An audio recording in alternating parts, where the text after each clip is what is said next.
Hello, this is America and this is Florida. It is President Trump's home state. In fact, 62% of people here in Pasco County alone voted for him in the 2024 presidential election. Now those same voters are seeing their lives become a lot more expensive. And the question is, can the president turn it all around ahead of the crucial midterms in November? We're going to look at that in more detail from here in Florida shortly. But first, north to our Washington, D.C. studio and my colleague, Cyril Vanier.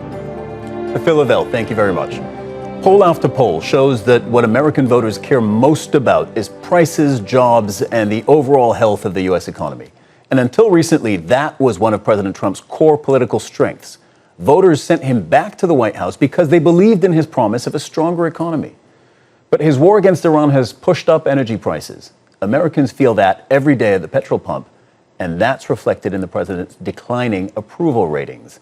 This exchange on Capitol Hill earlier captures the current mood. Defense Secretary Pete Hegseth being grilled about the cost of the Iran war. In addition to spending taxpayer money on a war they don't want, it is also driving up costs. The cost of gas, while the cost of living is skyrocketing under this administration's policies. To me, and I assume to the American people, it is unclear why we started this war, how it will end, and what anyone gained from it. Mr. Hegseth, about how much money has been spent on this war to date, and how much more do you anticipate spending? Well, as our comptroller laid out, the estimate is less than $25 billion at this point as far as an expenditure. And the question I would ask this committee is, what is it worth to ensure that Iran never gets a nuclear weapon, considering the radical ambitions of that regime? So in a moment, our chief U.S. correspondent, Ellen Fisher, will tell us how the president is responding to this. And Richard Gaisford has the Federal Reserve's outlook on the U.S. economy. But first, we're in the Republican stronghold of Pasco County, Florida, where the Iran war is fueling economic anxiety and fast becoming a political liability for President Trump. Phil Lavelle reports. The votes poured in for President Trump here in Pasco County, Florida, back in 2024. 18 months later, is that love still felt to the same degree? Well, the jury is out. Lower taxes, make gas cheaper, and all this other bullshit. He ain't done none of it. Everybody just needs to work together, not against each other. I'm not for the stuff that's going on, but it is what it is. For President Trump, the political cost of the war in Iran is getting harder to ignore. Energy prices have been soaring, driving up costs, squeezing household budgets. And that is not just here in Florida, which coincidentally is President Trump's home state, but across America. The White House being blamed for those historic low approval ratings of the president when it comes to the economy. Just take a look at these numbers. Last month, his approval dropped to 27%. That is lower than at any time during his first administration. His overall approval among voters dropping from 56% when he re-entered the Oval Office last year to now around 45%. And it's even worse at Fox, his favorite network, which says only 42% of voters are happy with him. It was seen as one of President Trump's strong points during the election campaign. Remember this. Groceries, cars, how everything. We're going to get the prices down. But now it is that same issue, the money in people's pockets, those everyday costs that are hitting Americans. Groceries, healthcare and housing, the top concerns, and of course, gas prices.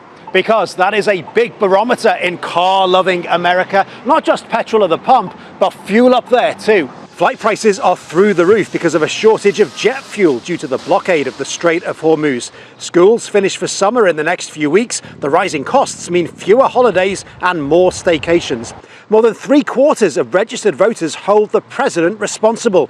More than half of Republicans, his own supporters, do too. And crucially, 82% of independents, who make up nearly half of the electorate now. I say crucial because there are important elections in November, the midterms, and many House Republicans are worried that they're going to lose their jobs because voters blame them for the economy, not the president. Take all the people out of Congress and the Senate that aren't doing what they need to do and let them go ahead and figure out how they're going to pay for their medical care. Do you think it would affect your vote? What's happening with it?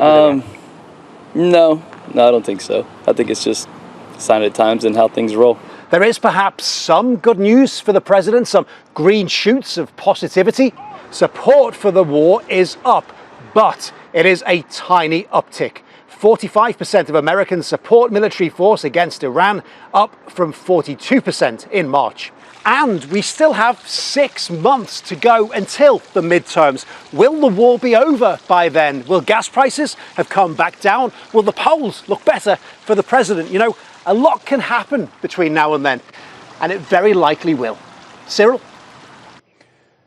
Al Jazeera's chief U.S. correspondent, Alan Fisher, is at the White House. So, Alan, Donald Trump's core promise was that he would deliver a strong economy, so strong that Americans would win so much they'd get tired of winning. But the Iran war is threatening all of that. What is the president saying?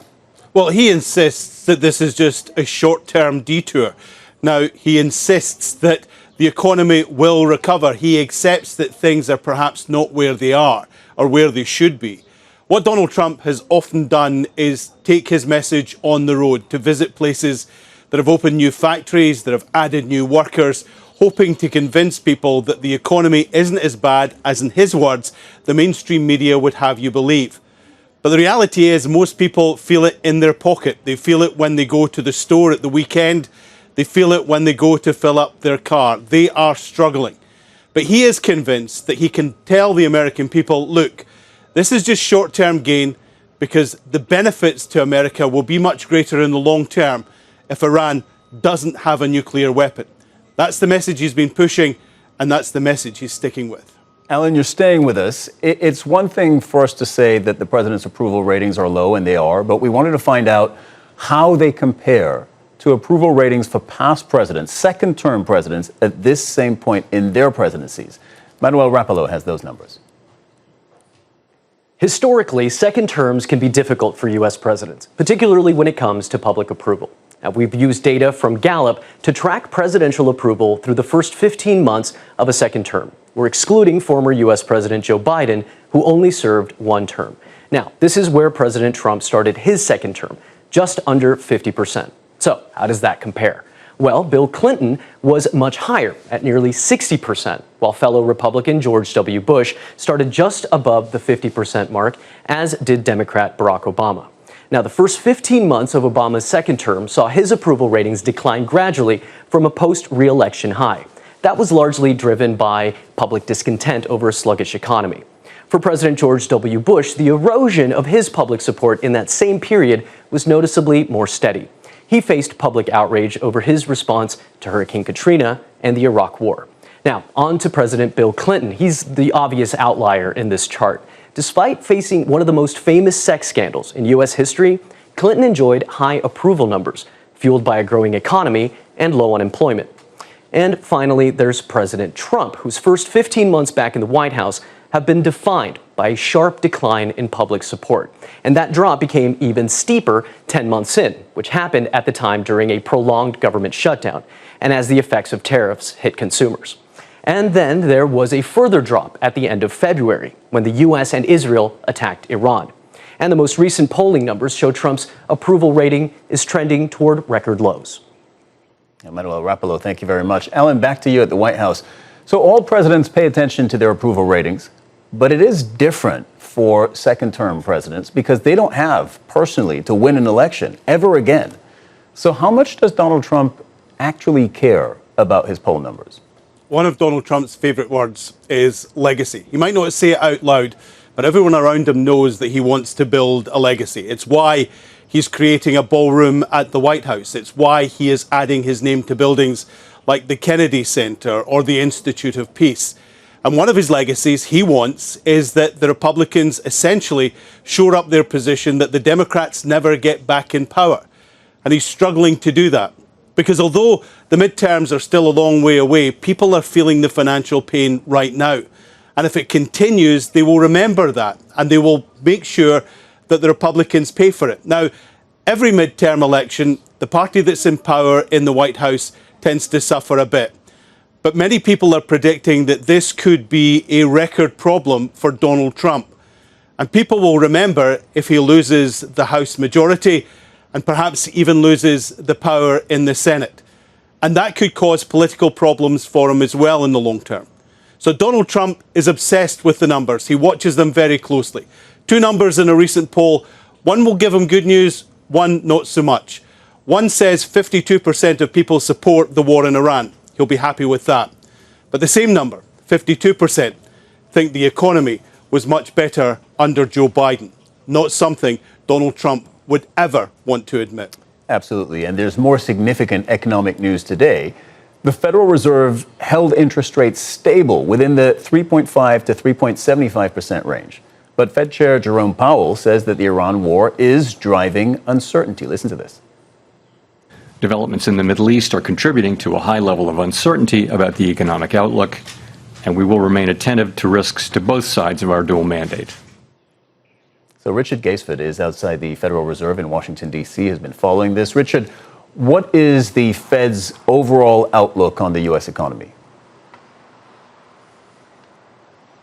Well, I think Jerome Powell's words there, the high level of economic certainty, really tells the story today. They've been speaking very much this afternoon about the fact that the economy, whilst growing, is not really creating many new jobs, not losing many jobs either, but is suffering the effects of inflation that is very much linked to energy prices and all of that coming out of the war with Iran. The Fed saying it's now going to be assessing all the incoming data, making more of an analysis before it makes any further decisions. And you can understand why a group of people based in a building that looks something of a battle zone itself at the moment, undergoing renovation, are being so cautious, because they don't know, Cyril, how long this war is going to go on. And the fear for them really is that the longer it does, the more that inflation becomes baked in to the economy. We talked about it yesterday. It starts with the oil, but then starts feeding through. And they really worry that once it becomes established, it becomes a much harder issue to deal with.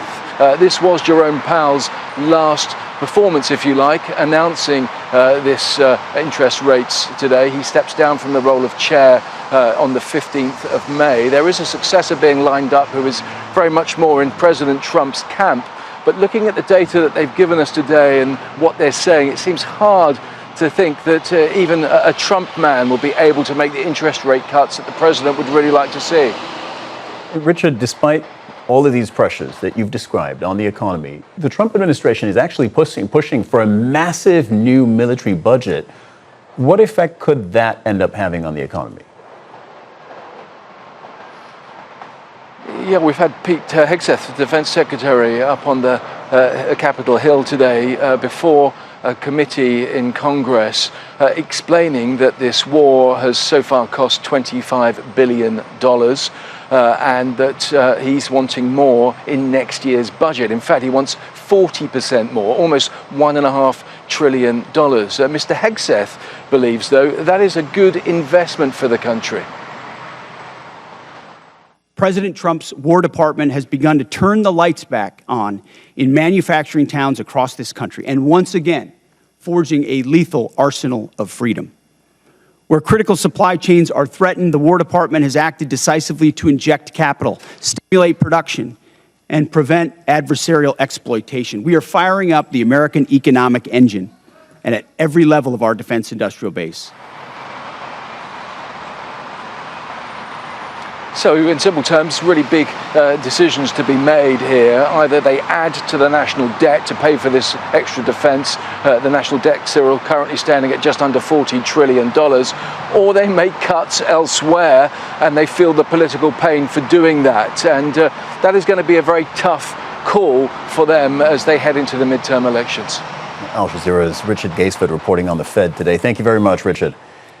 And we're joined now by Harry Broadman, former Chief of Staff of the President's Council of Economic Advisors. Now, that's an agency that provides economic analysis and policy advice to U.S. presidents. That's interesting. We'll hear from Harry in just a moment.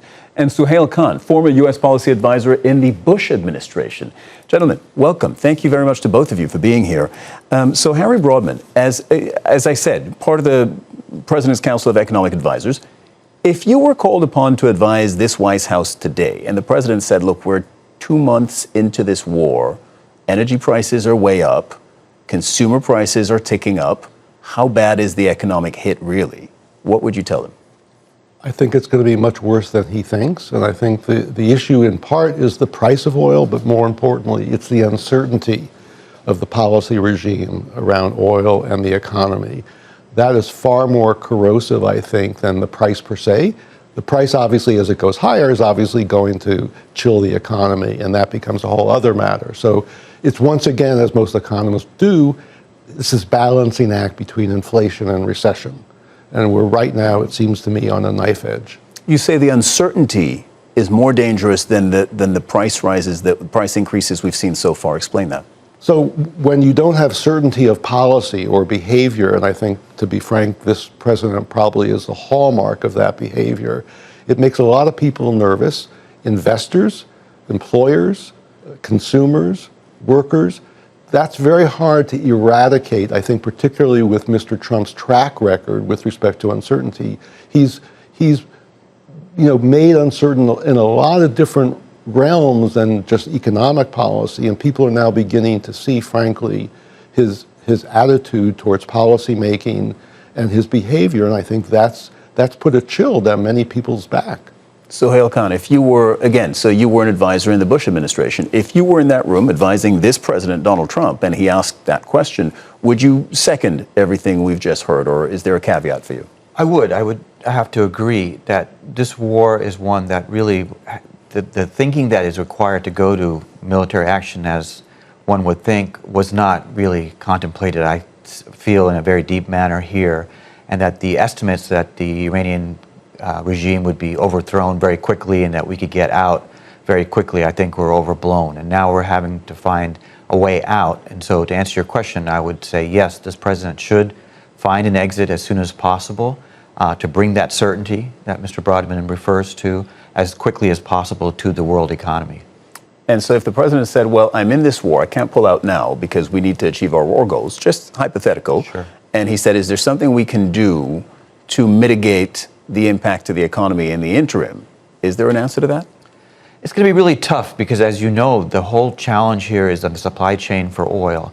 And we keep hearing about the straits being closed. And really what we're talking about is not only the physical challenges that might be there in the manner of warships and the military challenge, but also the insurance that is required for these large tankers to make this very dangerous passage. And that's where, again, the uncertainty issue comes to play, where insurance is all about, making calculated risks. And right now the risks are too high. And because oil is a global commodity, you're finding now that those impacts are having dramatic repercussions around the globe. And as Mr. Broadman indicated, even if the war were to end, God willing, tomorrow, the repercussions would continue for weeks and if not months down the line. So the president has an answer, right? To an extent, the president has an answer to this for the American public. He says this is only temporary, right? He argues that this is short-term pain for long-term gain. Listen to this.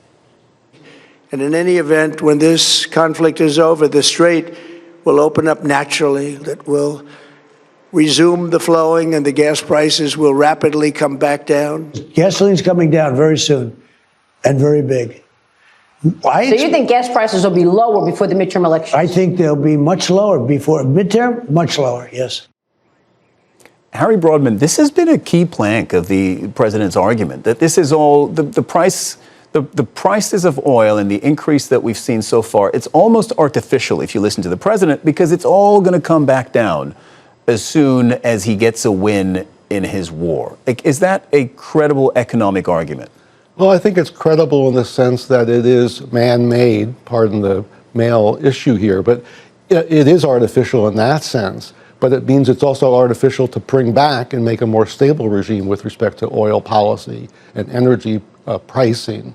And I think that the consumers who make their decisions, not just with respect to gasoline at the pump, but as gasoline and oil filters throughout the economy, it makes decision-making by consumers and by industry in terms of construction and making investments much more difficult because, he will say that, I think it's going to be better by X month. But he said that before on a lot of different matters, and he doesn't have a lot of credibility. And I think it's this combination of lack of credibility and uncertainty that is really spooking the markets. It's spooking consumers and spooking, I think, most of the people who think about the United States as a safe haven. And I think that corrosion is going to be really difficult to get rid of. It's not just a question of turning the oil back on and so forth, and everything's going to be hunky-dory. I don't think that's going to happen. That's I think what my big concern is. And his Energy Secretary, Chris Wright, who had said earlier in the early weeks of the war, same as the president, this is temporary, oil prices will come back down, is now saying actually prices may not be back down until 2027. So we're now looking at next year. That's the president's own Energy Secretary. Take a look at consumer prices over time. We do want to provide some numbers here. The latest month-over-month CPI, that's the Consumer Price Index for the United States. It shows a big spike in prices since the war with Iran began. This is the whole story here, screen right. For about a year, it's pretty consistent. The price of goods went up by roughly the same proportion every month, 0.2%, 0.3%, in that range. And then when the war starts, in just 1 month, again, it's the last bar, screen right, February to March, the cost of goods shoots up nearly a full percentage point, 0.9%. And most of that is the increase in energy price. Look at the energy prices in particular. Compare energy prices today to what they were a year ago. So no prizes for guessing, it's the orange bar. The increase has been particularly notable. Energy is 12% more expensive today than it was a year ago, just 12 months ago. Now, when that CPI figure first dropped earlier this month, White House Senior Deputy Press Secretary Kush Desai posted on X saying, the president was clear that there would be short-term economic pain due to the war in Iran, but on the whole, most household essentials have been dropping in price or remain stable thanks to Trump's policies.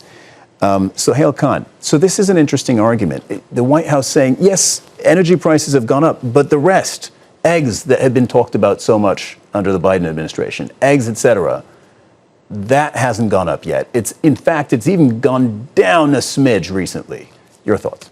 So two things. First, what you're seeing in that data is that energy costs are not isolated. They are built into everything that we use, consume, because eggs need to be driven, or transported to the consumer. And so energy costs are built into everything that we use, consume, et cetera. And so you're going to see that spike. And the fact that you have a spike in energy costs is, of course, going to have a commensurate spike in everything else that we consume, no doubt about it. And I will say, secondly, that there's no doubt that the first year of the Trump presidency has demonstrated that he was able to get costs down for Americans on a number of areas, including in energy costs. Unfortunately, that now has been squandered because of this uncertainty because of the war. And that's why, again, going back to your first question, I would advise, if asked, that he should look for a quick and speedy off-ramp from this conflict so that that uncertainty can be minimized and we get back on track to a much more certain economic outlook. So we're really at the intersection of economics and politics here, which is something you've both worked on, right? And so how much does the president need to factor in the economy? Given that he's a second-term president, doesn't need to seek re-election, and it's unclear how much this president, prioritizes creating a favorable political environment for Republicans in the midterms. So how much does he need to, I guess, modulate or amend his policy on the Iran war based on what were the economic data that we're seeing? Yeah, I think you're quite right to raise that question. I think what is uppermost in his mind perhaps is his brand and how he will go down in history and what kind of legacy he will leave, not just by going to war, but the way that he's handled the war. And then the way the Iranians, much to the U.S. chagrin, have actually been very clever. More clever, I think, than they believe. And so I think this is a really tough problem for him. He is concerned, obviously, about how his standing in the world among other leaders, maybe to some extent what the American public thinks about him, but I think not as much as some people think. And so I think he's now going to have to think about his legacy. But this is quite a thing to deal with, in your second term. And it's a really complex situation. Everybody knows that. The war is very complex. I'm not sure how well it was planned out to begin with. And I think many people who are observing this understand that the strategy did not have an endpoint. How do we know if we've won, right? Every time you make a strategy, you should have a performance benchmark to say, okay, we've achieved this, therefore we can now pull out or do something different. That seems to be missing. Sohail Khan, this is an interesting one for you because you worked in the Bush administration, and so much of Bush's legacy is tied to the Iraq War, which is seen as a debacle. And what insights can you give us on how presidents think about this war and legacy? Sure. Well, we saw this movie before, as it were, in President Bush's second term in 2006 in the midterms, because of the Iraq War and the perception that many Americans had that it was not going well, and because of the challenges, including into planning, we saw that the Republicans lost both the House and Senate in 2006. And so now, again, presidents, generally speaking, in midterms usually have pushback, and the country kind of swings back and forth. So that's expected, but you might see a much more dramatic shift, and we're already seeing that in some special elections around the country because of the very soft economy. Again, that was started out pretty strong in the president's second term, but even though he's not going to be up for re-election, you're exactly right. In order for him to continue in pushing his agenda, he needs a Congress that'll be amenable to passing his agenda, and he will. Does he? Because passing laws is not overall really his thing. Well, we see this president is definitely leaning hard on executive orders, no doubt about it. But still, you need a Congress, at least, if not to pass your agenda, not to oppose your agenda through hearings, and trying to bring your cabinet secretaries to the Hill every other week and to excoriate them on one issue or over the other. So his agenda would definitely see major hurdles if there was a deep shift in the Congress. In the House, he could survive if it's just the House, but if he were to lose major allies in the Senate, then that could really bring his power to much more of a curtailed one in the last 2 years of his 4-year presidency. Harry Broadman, I'm sorry to do this to you because we have only 30 seconds left, but how much of a runway do you think this president has with this war, given that the midterms are 6 months away? Well, realistically, probably 6 months, but that's probably given him too much rope. It could be 3 months. The sooner he can figure out what he wants to do and do it, the better off he's going to be, both in terms of the elections, but his legacy. All right, gentlemen, thank you very much to both of you. That's Harry Broadman, former Chief of Staff of the President's Council of Economic Advisors. Thanks for being with us. And Suhail Khan, former U.S. Policy Advisor in the Bush administration. Thank you. Online, the spiraling cost of living has provided a rare moment of unity, actually, for the American public. Most people across the U.S. are feeling the financial pinch that we've described and being increasingly vocal about it. Alex Baird has this from Union Station in Washington, D.C. Everywhere you look online, the number one concern for Americans is clear: just how much it costs to live here. There's pain at the pump, in the grocery aisle, with housing prices, and even some farmers are struggling with the price of fertilizer. The concern is very real, with some now saying the American dream is becoming an American nightmare. Virtually every state represented here by the flags outside Union Station in DC is experiencing some sort of economic squeeze. Images like this doing the rounds across the country, no matter who you support on Capitol Hill. But many are pointing the finger at this current administration, and in particular, at the president. His promise to put American workers first now being questioned. Many instead focusing on his recent decisions, such as releasing a limited edition passport and his push for a new White House ballroom. Conservative commentator Peachy Keenan releasing this scorecard. In her eyes, the economy, a D, and no more wars, an F. On the Republican side, many say Trump is just trying to clean up the total mess left behind by Biden, regardless of who's responsible. Americans are hurting, and there's no relief in sight. And that is all from our team here in our Washington, D.C. studio. We will continue to follow the debates that shape the U.S. and influence the rest of the world. Back to Phil Lavelle now. Thank you for joining us. Yes, Cyril, and remember, no matter where you are in the world, you can catch the latest episode of This is America, Monday to Friday, 18:30 GMT. Or if you're here in the US, that's 2:30 p.m. on the East Coast. And that is it for this edition. We'll see you again soon. Bye for now.